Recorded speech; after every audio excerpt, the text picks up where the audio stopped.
Hola, hola, bienvenidos a otro Tómatelo conmigo. Soy Frida Ayala y en esta oportunidad, en esta tarde nublada, vamos a estar conversando sobre la montaña con alguien muy, muy querido, Alfredo Autiero. Y eso lo vamos a estar compartiendo. Miren qué rico. Unas caracolas, unos muffins divinos de una gente muy querida, que se llaman Masas y Sabores, que nos trajeron en una cajita preciosa que yo desbaraté y vamos a estar compartiendo un café. Así que bueno, prepárense su cafecito que nos vemos ahora.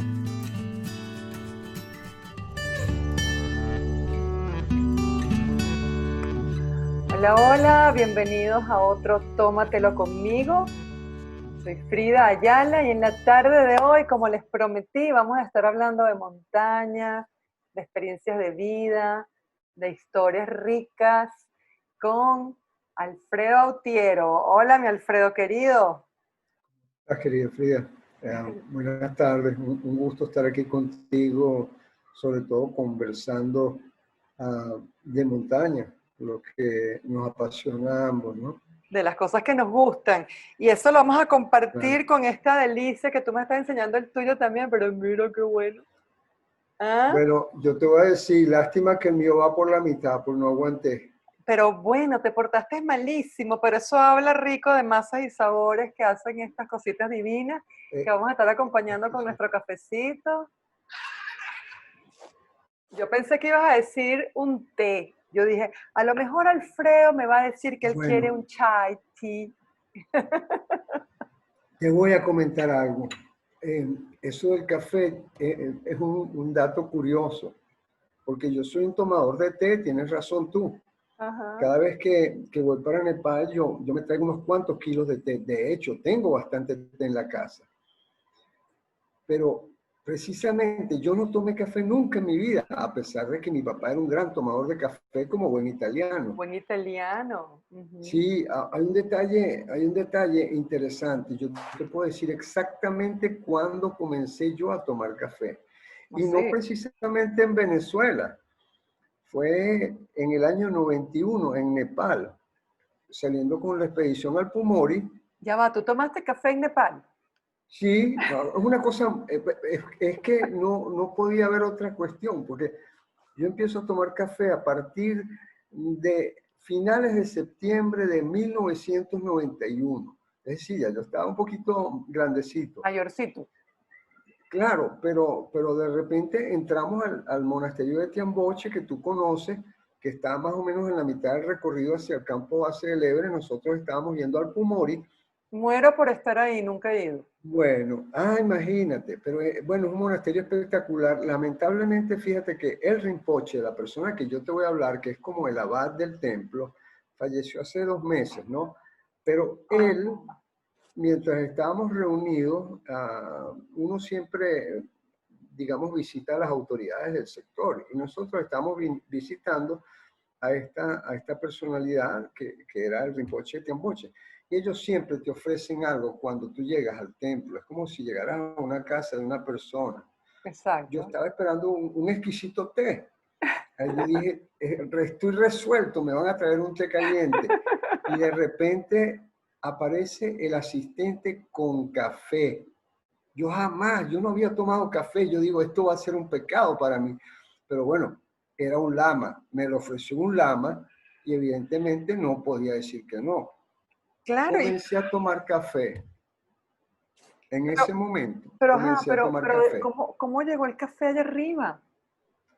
Bueno, Nepal produce incipientemente una cantidad de café por el tema de la altura y los pisos climáticos, pero yo creo que el lama, como persona sabia que es, intuyó que nosotros los occidentales hubiésemos preferido el café al té. Exacto, es lo que Y voy, que él debió haberte ofrecido el café como algo diferente.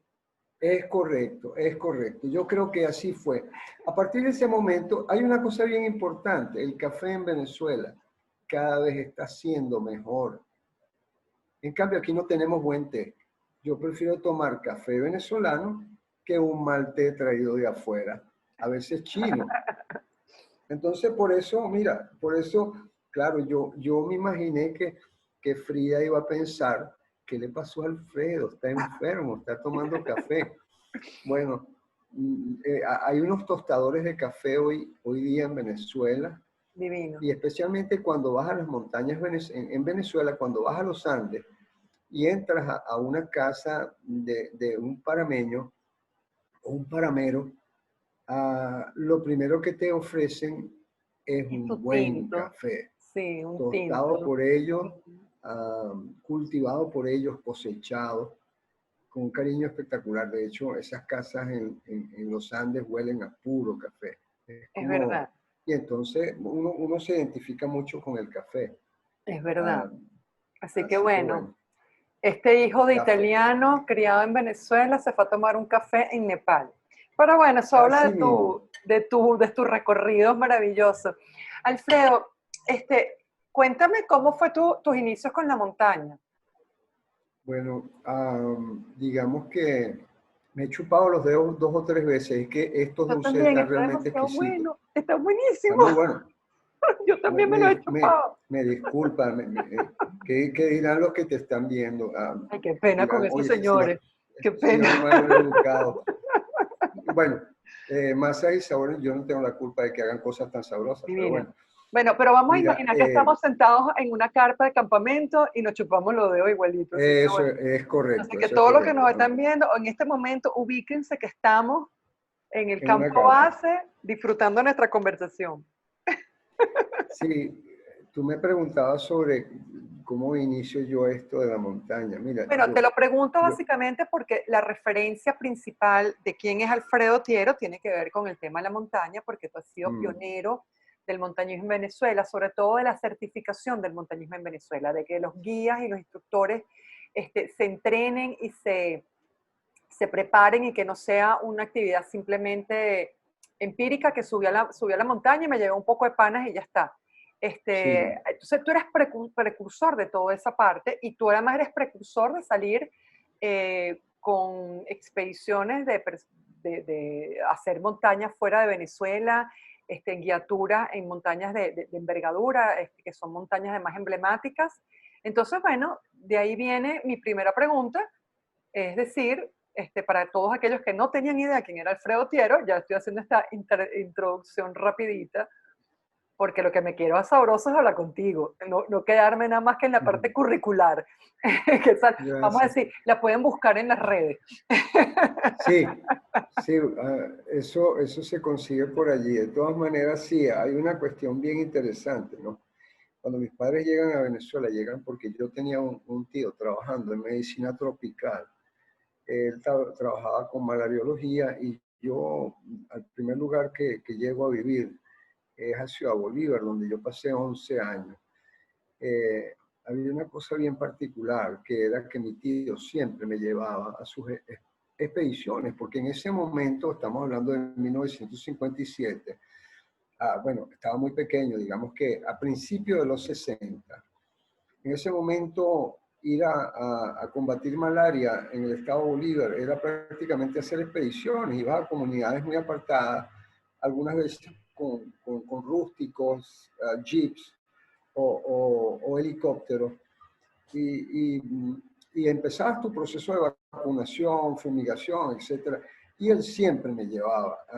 Probablemente eso me fascinó, y una vez que llegamos aquí a Caracas, dentro de esas actividades complementarias que buscaron mis padres, fue inscribirme en un grupo de scout que quedaba en Santa Dubigis, porque yo vivía en Los Palos Grandes, como tú.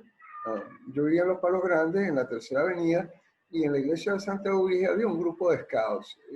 Mis padres me metieron en esa cuestión y efectivamente, bueno, ahí no había nada más emocionante que salir con un grupo de amiguitos a dormir en una carpa en el medio de una zona boscosa, y descubro que al lado de Caracas había una montaña grande, que era el Ávila. Esa que Yo no tengo me he dado atrás. cuenta.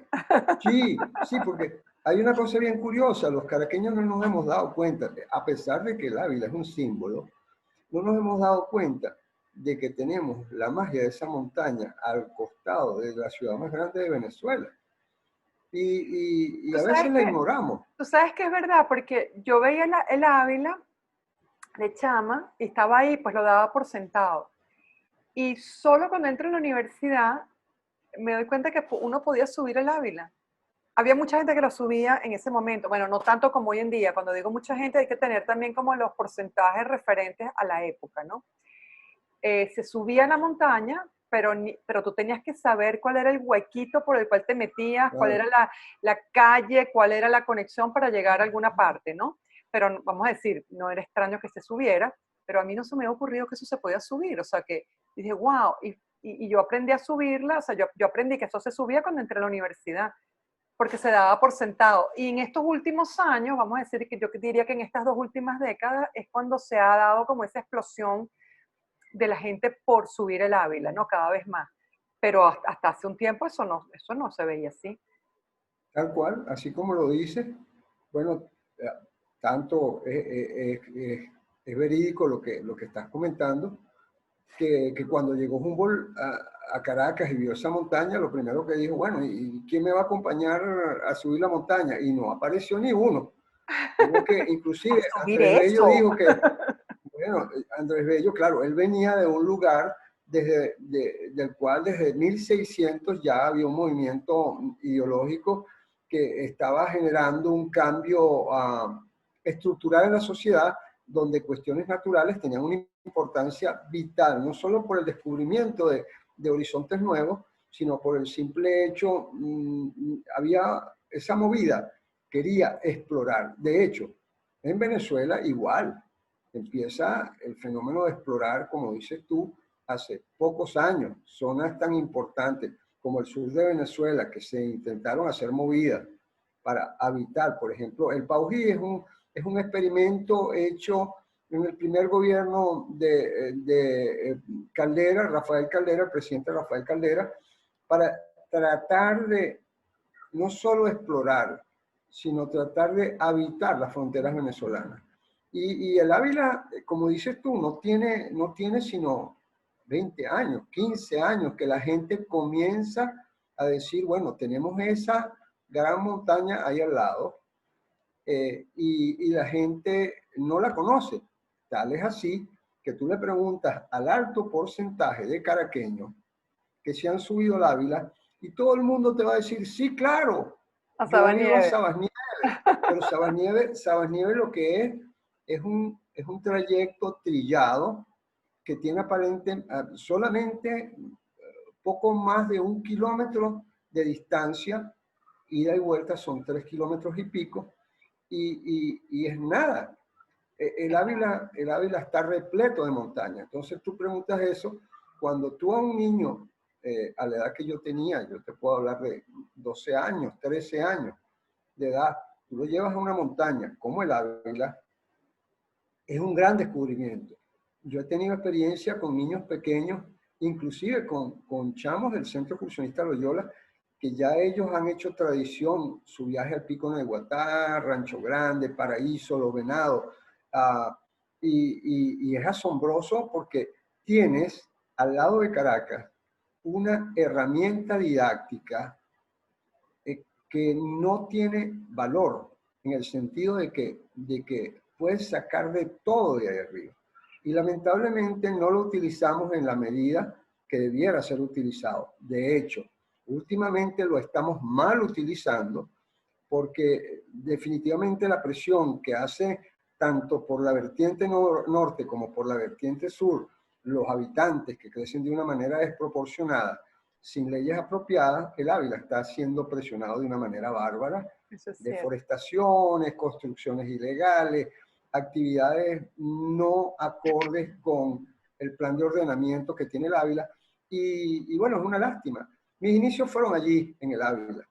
Después, como paso normal y tradicional, al encontrarte en bachillerato con amigos, ya tener, digamos, 17, 16 años, yo empecé a viajar al Parque Nacional Sierra Nevada porque estábamos buscando lo que es casi lógico en la evolución de esto, que es llegar a la montaña más alta que hay en Venezuela, que es el Pico Bolívar.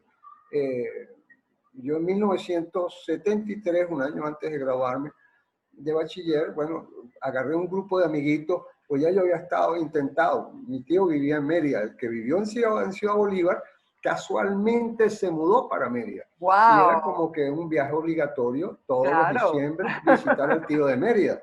claro. Y bueno, te podrás imaginar cuando él vivía en la parte más al este de la ciudad, casi en la entrada, la urbanización Santa María, tú te despertabas en la mañana o en la tarde, enrojecía toda la Sierra Nevada con lo que ellos llamaban el sol de los venados.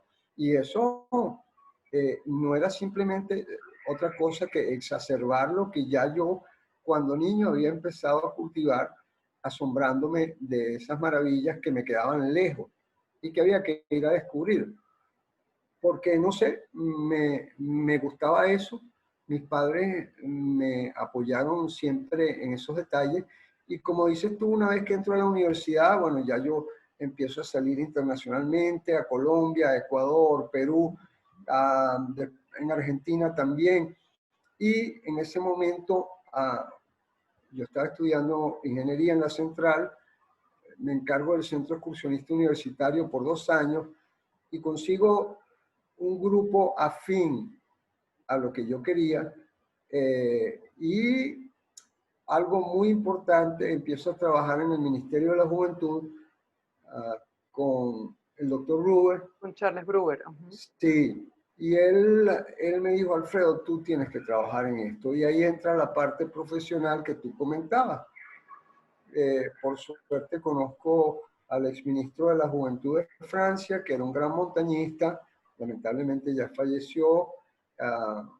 Maurice Herzog fue el director de la primera expedición francesa, o de la primera expedición que llegó a una montaña de 8.000 metros en el Annapurna. Ya va. Y Ese era el ministro con el que tú ese era el hablabas. ministro, ¿En serio? no, claro, entonces, ¡Óchale, Alfredo! afortunadamente, bueno, él vino a Venezuela, hubo este contacto interministerial y él me dice, pero bueno, porque yo tuve la oportunidad de estar con él unos días en la montaña y él me dice, nosotros tenemos un intercambio con países latinoamericanos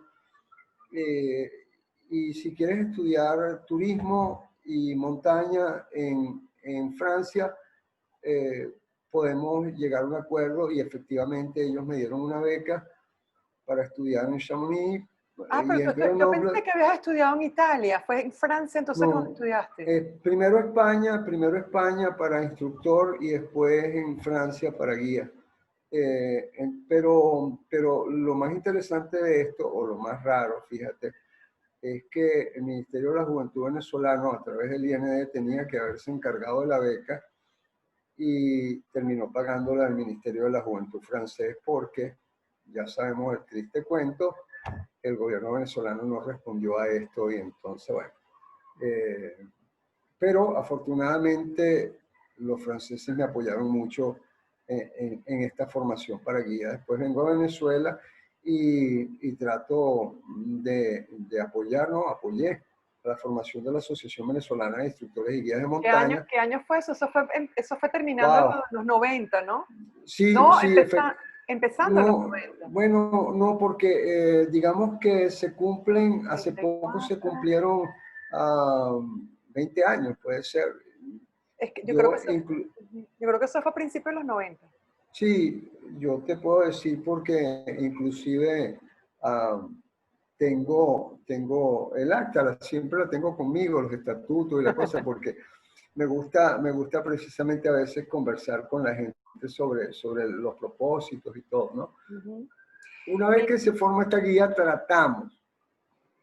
estamos tratando de que el gobierno entienda que Venezuela no son solo playas. Venezuela tiene montañas de norte a sur y montañas espectaculares. La cordillera de la costa, la cordillera de los llanos, la cordillera de los Andes, la cordillera de Oriente, que va desde Guatopo y termina por allá en Caripe, prácticamente en el delta. Hermosísima. Tenemos montañas por todos lados. Y además tenemos los tepuy. Claro, y todo el macizo guayanés, que es una montaña desde abajo, que precisamente ya el hecho de llegar a la Gran Sabana, estás arriba de una montaña. Exacto, una gran meseta. Una gran meseta. Y bueno, son paredes espectaculares que los mejores escaladores del mundo han venido. Sí, claro. Y el gran problema que hemos tenido es que, digamos, el turismo, ni el de playa, ni el de montaña, ni el urbano, ha sabido ser aprovechado por ninguno de todos los gobiernos. Exacto. Todos lo han incluido en sus planes de desarrollo, sin embargo, el resultado ha sido prácticamente nulo, especialmente en los últimos años, porque sobre todo en el tema de montaña, ir a una montaña requiere una infraestructura, requiere una preparación física, requiere de unos equipos que sean particularmente hechos para el lugar a donde tú vas, y requiere también de un personal humano que pueda acompañarte y que sepa de manera segura llevarte al objetivo que tú te propones. Entonces, no es tan sencillo, y a pesar de que muchos gobiernos han puesto como objetivo dentro de sus planes el tema de turismo, incluyendo el de montaña, porque ellos lo llaman turismo de aventura, y en eso meten canyoning, meten kayak, aguas bravas, meten parapente, y entre otras cosas meten escalada y trekking, que en Venezuela lo hacemos con las uñas, porque te pones a ver, y ni siquiera en el Ávila, que está al lado de lo que viene a ser gobierno, ni siquiera en el Ávila hay carteles que te indiquen por dónde debes caminar. No hay senderos limpios que eviten que la gente se extravíe, como frecuentemente sucede, y no hay planes de ordenamiento. Fíjate tú el crecimiento que tiene, por ejemplo, una zona como Galipán. Ya se está saliendo de las manos, sobre todo por el tema de agua servida, de volumen, de lo que se llama volumen por metro cuadrado, en fin, que son cosas... No, y no se está respetando tampoco la ordenanza, porque existe una ordenanza también. Es correcto. Y bueno, eso nos va a meter en aguas turbias, porque hay turbulentas, que son ilegales, ilegítimas, irresponsables, y que son manejadas, vamos a decir, desde las altas esferas. Mira, eso es correcto. Pero bueno, vamos a hablar de otras cosas que son las cosas bonitas, sin ignorar que eso ocurre. Empiezas a hacer montañas. Dime de esas montañas que has tenido la oportunidad de conocer, ¿cuál ha sido quizás la más querida, la más significativa, una expedición que para ti haya sido sabrosa? Sabrosa, sí, coincidimos varios en eso. El Ama Dablam es una montaña que por lo que significa, por lo que representa como tal, en la zona donde se encuentra, que es en el Cumbuimal, en la zona donde está el Everest, muy cercano al Everest, es una montaña que fue sagrada hasta los años 70, mediados de los años 70. La Dama Blanca. La Dama Blanca. Y una montaña que técnicamente era un gran reto. Fuimos un grupo de personas, si mal no recuerdo, fuimos 3, 4, 5, 7 escaladores. Entre ellos estaba José, que hizo pareja de escalada con Carlos Caldera. Estaba también Pablo Borjas, que hizo pareja de escalada con Hans Fatzer. Y Pablito Borja, que más se ha quedado como instructor, porque él fue instructor de esa primera camada de instructores, y hoy en día vive de eso, ¿no? En Europa. Claro, él está en Nueva Zelanda. Está ahorita en Nueva Zelanda. Claro, y él es un guía con homologación UIAGM. Quiero aclarar que La UIAGM son iniciales que indican la Unión Internacional de Asociaciones de Guía de Montaña. Por eso UIAGM hay que acordarse muchas veces que el francés coincide en ciertas palabras con el español y las siglas son concordantes, ¿no? Pablo estaba en esa expedición, hizo pareja con Hans Schwarzer. Una cosa muy peculiar, o sea, cuando a nosotros los venezolanos nos veían llegar a los campos base, así todos flaquitos, sin equipos muy sofisticados, la gente no entendía, ¿de dónde vienen ustedes? ¿Quiénes son ustedes? Porque ustedes no salen en las revistas internacionales. No, le decíamos, bueno, nosotros somos unos tipos que vivimos allá en Sudamérica, en un país que se llama Venezuela.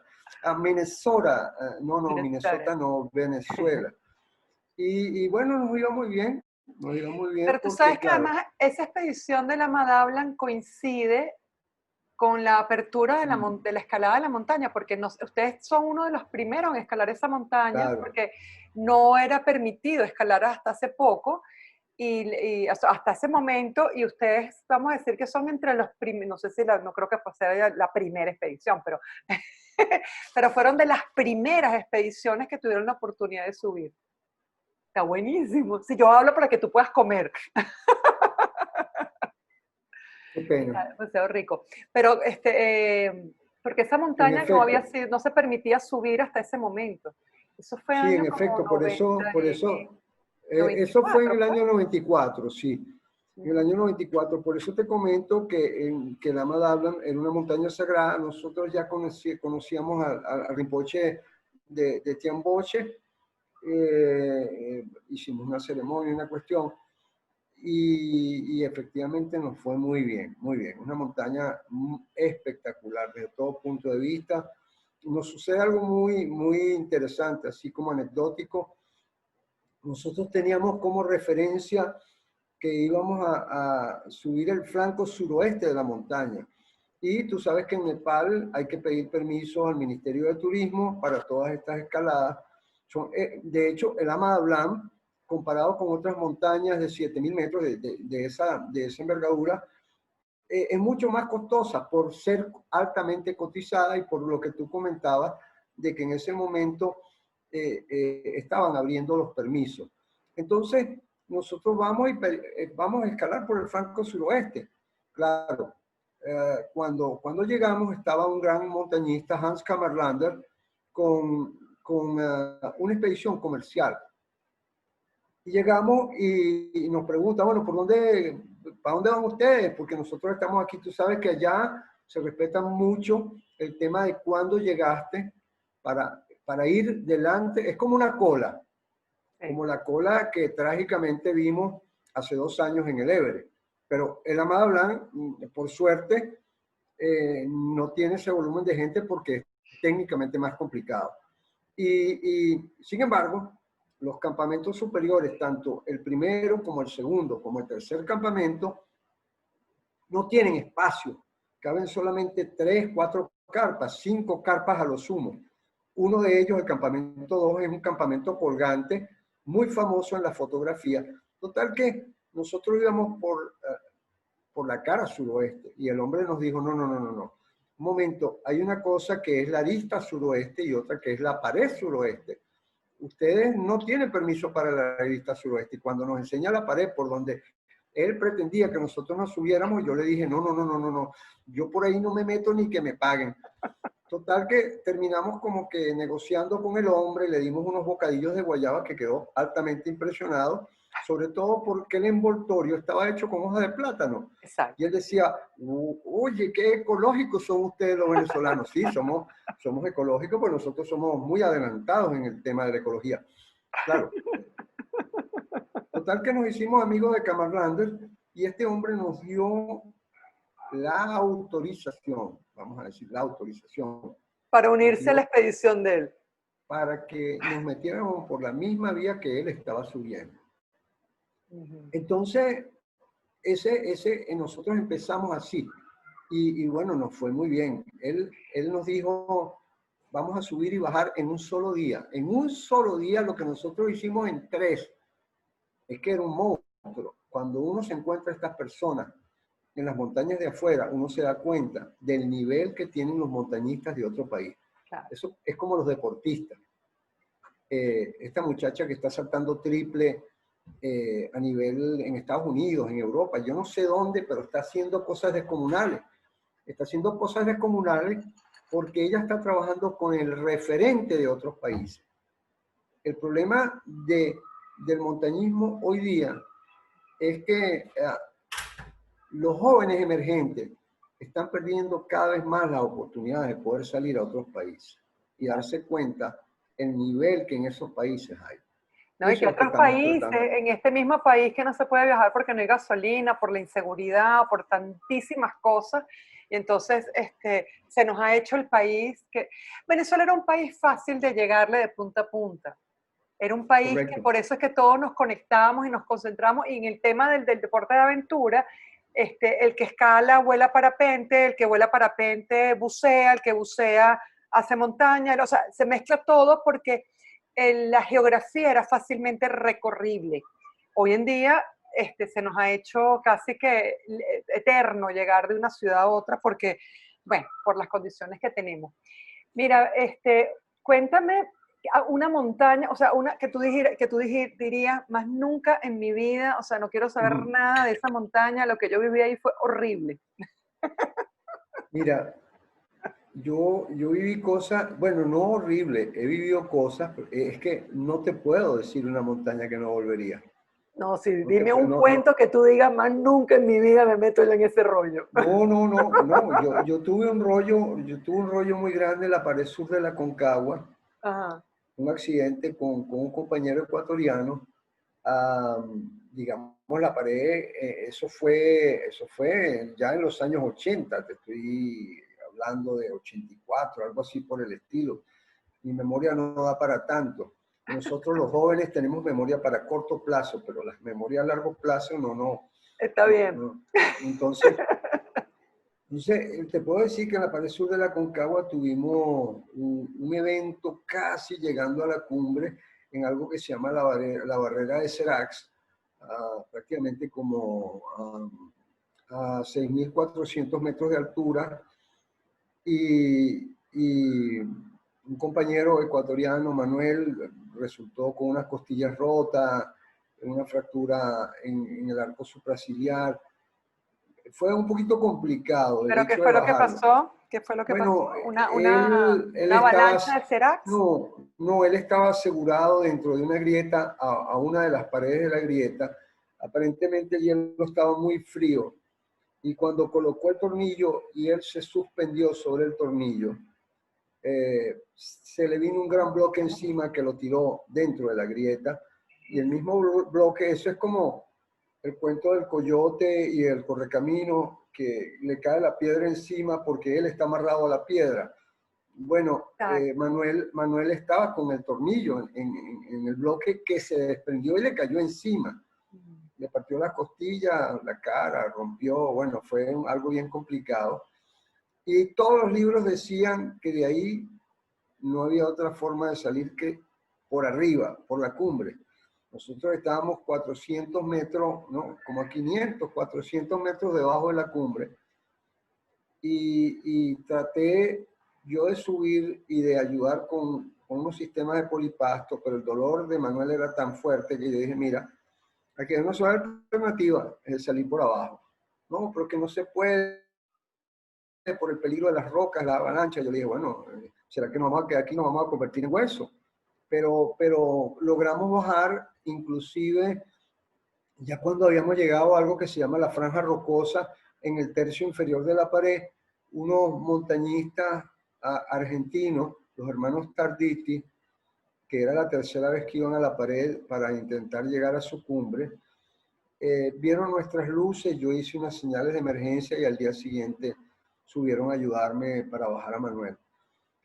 Fue un momento así un poquito extraño que llegamos a pensar que hubiese podido suceder algo malo, pero yo volvería definitivamente. Después de eso he vuelto a la Aconcagua, volví a la pared sur con Raúl Castillejo, Martín Echevarría, Luis Simosa, volvimos a la pared sur tampoco tuvimos éxito. Y después he vuelto 3 veces más. Yo he estado ya en el Aconcagua 7 veces. Por la ruta normal, inclusive, como dices tú, llevando a personas que así me lo han pedido, ¿no? Sí. Pero no te puedo, yo volvería. Yo todas las montañas, fíjate. Tú sabes que ahorita, oyéndote este cuento, me acordé en el 2007, vamos al Bolívar, que además eso fue un invento también de Alberto Camardiel, porque yo tenía un año de haber enviudado para ese momento. Me acuerdo que además estábamos saliendo por un 19 de abril, que era fecha de patria aquí en Venezuela. Yo terminaba el cumpleaños de mi hijo y me monté en un avión para encontrarnos en Mérida y subir al Bolívar, que para mí fue muy significativo porque tenía mucho tiempo que no iba a la montaña y para mí fue muy lindo sentirme recibido otra vez por la montaña, como si no hubiera pasado el tiempo. Yo digo que uno tiene algo que yo lo llamo memoria celular, que es que tu cuerpo, tus células reconocen que tú has hecho eso, has estado ahí y actúa en función de. Y entonces sabes lo que tienes que hacer, sabes cómo dosificarte. Es como si el cuerpo reconociera que pertenece también a ese lugar y de verdad que me sentí estupendo. Pero me acuerdo que esa subida, la idea era que íbamos a subir por las 3 rutas emblemáticas del Bolívar. Del Bolívar. Yo había subido ya alguna vez por la Burgoyne, entonces esta vez me tocó por la Vice, y ustedes venían, creo que eran Alberto, tú y no sé quién más venía contigo, que venían por la cara norte. Sí. Y entonces... Nosotros veníamos por la cara norte. Hicimos cumbre todos y esperábamos que ustedes llegaran. Y entonces, bueno, bajamos al campamento y como a las 2 de la mañana se aparecen ustedes porque les había tocado durísimo por la cara norte. Sí, de hecho estaba subiendo con Pablo Borja y Alberto Era Camardiel. Pablito el que estaba, yo no me acordaba, yo decía, hay un tercero y no me acordaba quién era Pablo. Okay. Bueno, yo tengo, como dices tú, memoria celular, pero la guardo aquí, ¿no? y bueno, tengo fotos inclusive de esa subida, porque claro, cuando nosotros íbamos por la ruta norte, por el glaciar norte, hay un dato curioso de ese ascenso, Frida. Fue la primera vez que yo veo el glaciar norte dividido, ya prácticamente indicando que tenía que desaparecer. Ya el glaciar norte no existe, prácticamente son 2 pequeñas gotas de nieve. Es que yo me recuerdo que tú me decías, está muerto el glaciar, tú decías, está muerto el glaciar, y yo decía, pero se desprenden los bloques como si fueran neveras, me acuerdo que decías, se están desprendiendo como si fueran neveras, y está muerto el glaciar, o sea, yo me acuerdo ese lamento, de alguna manera, porque era como evidencia. Bueno, a mí me pasó, yo había estado en el Bolívar la última vez cuando había glaciar. Entre ese momento y el haber regresado, pues había ocurrido un lapso de tiempo, unos años, pero además yo digo, unos años, en un pedazo de tiempo en la vida de una persona. Claro, claro. Porque yo recuerdo, yo estuve en nieve, yo conocí el glaciar Timoncito y me acuerdo que José Antonio iba a Mérida y me decía, ya no existe el glaciar, lo que queda es una laguna. Y yo pensaba que él estaba hablando en forma metafórica, en que el glaciar se había reducido mucho y que se estaría formando una laguna. Yo nunca me imaginé, jamás, el contraste que me estaba tocando ver. Yo decía, pero estoy hablando de un tiempo de vida de una persona. O sea, yo vi la nieve aquí, yo acampé en nieve. O sea, esto estaba todo cubierto de nieve y en unos años simplemente no hay nada, sino efectivamente una laguna que se llama la Laguna de Timoncito. Y yo estoy tratando de digerir eso y tú llegas de la norte diciéndome, está muerto el glaciar norte. Sí, correcto. Y bueno, después de eso, el resto de los glaciares. Ahorita lo único que queda es el vestigio del glaciar del Humboldt. Sí, que inclusive yo le comento a la gente, yo llegaba a la cumbre del Pico Humboldt en los años 70 y la cumbre estaba cubierta de nieve. Después empezó a despejarse hasta que ya prácticamente solamente hacia el flanco noroeste hay un trozo de glaciar que bueno, ya inclusive National Geographic acaba de sacar al público un video no, en realidad es una producción donde participaron cineastas, bueno, más que cineastas técnicos venezolanos, que estudian, porque es el primer país suramericano que se va a quedar sin glaciares. Bueno, Sí. nosotros Bueno, estamos sí, muy cerca de... hicieron este capítulo que creo que Sí, está, John Márquez creo que está entre los es correcto, es que están correcto. produciendo esto. Mira, y, y yo recuerdo, yo de chiquita me lanzaba en el glaciar del Pico Espejo. El Pico Espejo, bueno, se hizo No, una había un competencia de tobogán. esquí. Bueno, después esto salió recientemente que en el Pico Espejo hubo competencia de esquí, que una cosa que uno dice, wow, no te lo imaginas, pero llegó a Sí, ver esa nieve. Y también recuerdo, Alfredo, cuando, no sé si te acuerdas, una vez en el Festival Ascenso presentamos un documental de Karl Prochaska con una de las primeras expediciones, y era este señor en los años 50, principios de los años 50, creo, sí, sí, estas sí. grabaciones, y es que no estoy segura si fue en el 48 o principios de los 50, pero él toma su aproximación desde los llanos y se veía el glaciar. O sea, hay unas tomas que son impresionantes porque era una señora montaña nevada. Eso es correcto. Toda la sierra estaba nevada, toda la sierra. León, Toro, la Columna, que es todo el macizo del Bolívar, la Corona, que es el macizo del Donde está Humboldt y el la Bosque. Concha. La Concha tenía dos glaciares.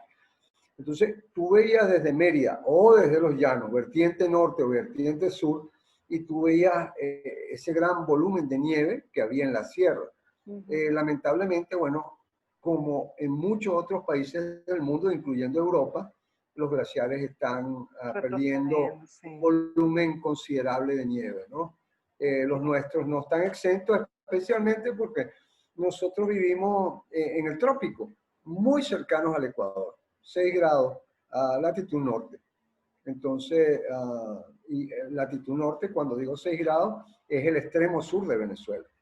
Si Sí. vamos a Mérida, estamos un poquito más altos, sin embargo, la incidencia del sol es casi que vertical. Y se siente la subida de temperatura y fíjate, este año aquí, por lo menos en Caracas, yo he pasado un calor impresionante que en una época del año, ya estamos en noviembre y deberíamos estar ya usando suétercitos y empezar, y resulta que yo estoy aquí con un ventilador puesto porque si no, no Sí, puedo con el calor.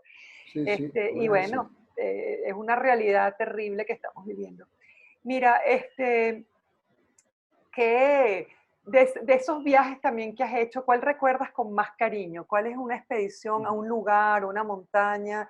Ya nombraste la Madablan, pero uno que sea una expedición que para ti sea inolvidable, que además sientas que la has repetido porque lo que te gusta mucho.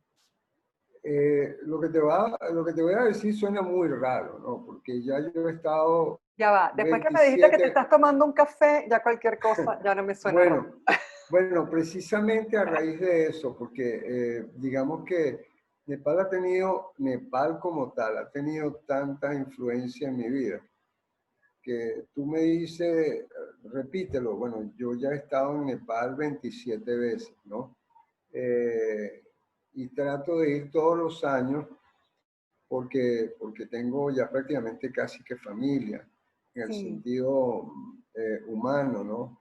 Tengo gente que comparte conmigo muchas cosas y realmente entrar a la montaña en Nepal es entrar a una gente que tiene respeto por el lugar donde vive, tiene respeto por las montañas y le dan un valor trascendente a la montaña dentro de sus vidas.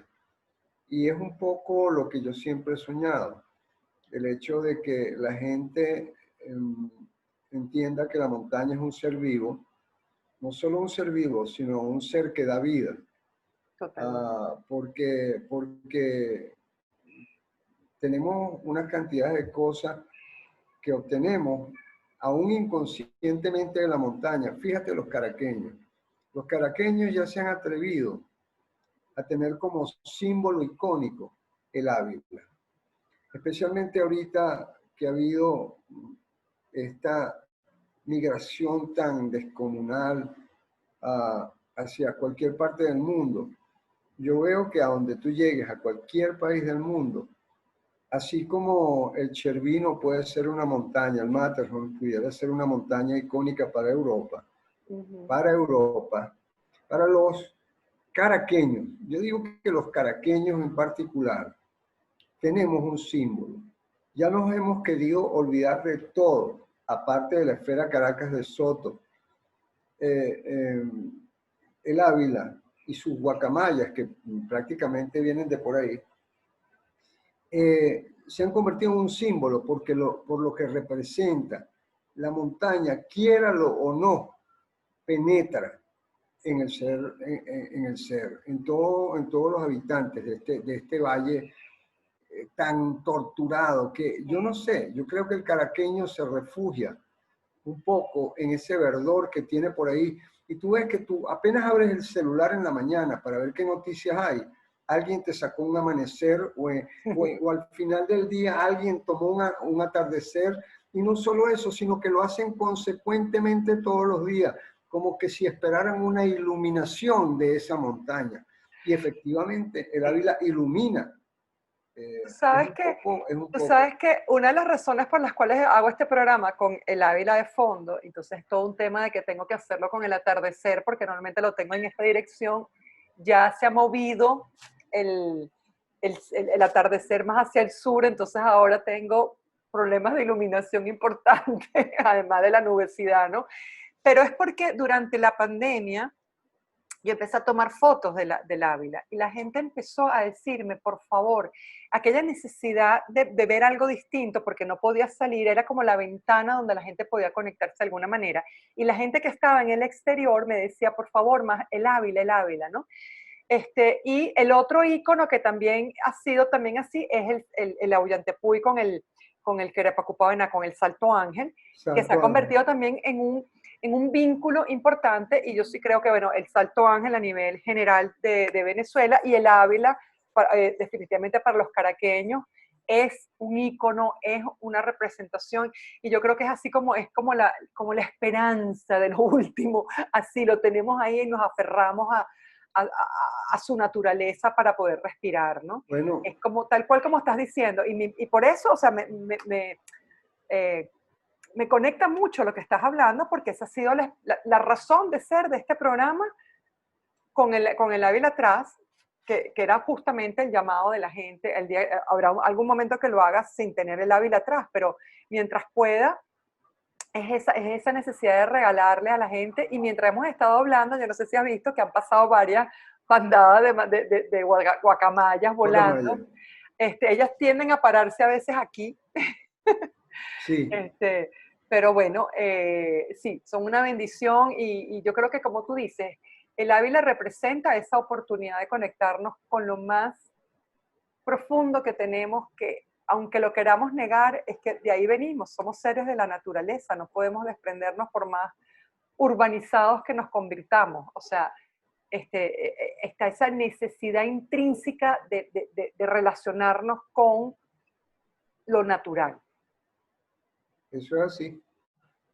Y como dato curioso, todo el grupo de migrantes que llegaron al puerto de La Guaira desde un primer momento, te podrás imaginar cuando esas dos líneas se encontraban, la horizontal del mar con la verticalidad de una montaña que prácticamente tocaba los 3.000 metros, cosa que extrañamente sucede en Europa, a menos que vaya a lo más alto de los Pirineos o de los Alpes y el Cáucaso, para decir palabras mayores. Pero extrañamente pudiera ser la cordillera de Santa Marta en Colombia, pero extrañamente los migrantes entraban por Venezuela. Esas grandes migraciones llegaban y se encontraban con un continente que tenía unas montañas con los brazos abiertos, como el Ama de Abraham, esperando que ellos llegaran. Yo me imagino que era una gran impresión, y esa impresión, como dices tú, lleva una huella celular. Son son referentes. El caraqueño tiene una particularidad. El caraqueño va a otro lugar del mundo y ve una montaña y dice, ah, por ahí queda el norte. No, no, no, no, nada que ver. En Caracas es el Ávila que hacia el norte, pero en otros países Claro, no. claro, a mí me Otros pasa países, en Bogotá que tiene su sierrita, la montaña exactamente. está ¿cómo se llama? La Catedral de Sal. No, no, no, Donde no, está la la catedral no, catedral. no, en Bogotá que está, eso estoy hablando de Zipaquirá, pero, ay, se me olvidó ahorita el nombre, que entonces tienen su cordillera, pero da al este, y yo me Claro, pierdo claro. siempre en Bogotá, porque yo estoy buscando el norte y me voy, es hacia donde está la montaña, donde está Claro, claro, Monserrate. eso sucede precisamente porque, como dices tú, hay un registro genético, un registro simbólico de ciertas cosas que nos ubican Una como, brújula. claro, como, bueno, tal Bueno, cual, eso y yo son, estudié en Colorado, pero a mí me mandaron para Pueblo, Colorado, como si hubiera sido Boulder. Y yo tardé 3 meses en poder ver las montañas en el horizonte, porque para mí la montaña la tengo aquí pegada en la nariz. Y claro, claro, tú claro, vi las montañas, la Sangre de Cristo Range, allá al fondo, entonces pude ver el grisecito de la silueta, pero yo no lo veía, o sea, no, no está, yo necesito mi montaña aquí, pegadita. sí. Ay, Alfredo, qué ricura de conversación, me encanta compartir contigo esta tarde de café, aprendí algo nuevo tuyo. Bueno, sí, Tú sabes que una cosa para terminar con tu relación con Nepal, que es que a mí me pasó siempre que yo creo que nosotros nos reconocemos mucho con los nepaleses. Hay algo en sí, nuestra forma de ser que, que nos conectamos muy parecido. Como tú, yo también tengo mi familia allá, los de Giten y sus hijos, que para mí han sido de verdad encantadores y nos tratamos como tal. O sea, Joseph me llama tía, y nos conectamos y nos comunicamos regularmente.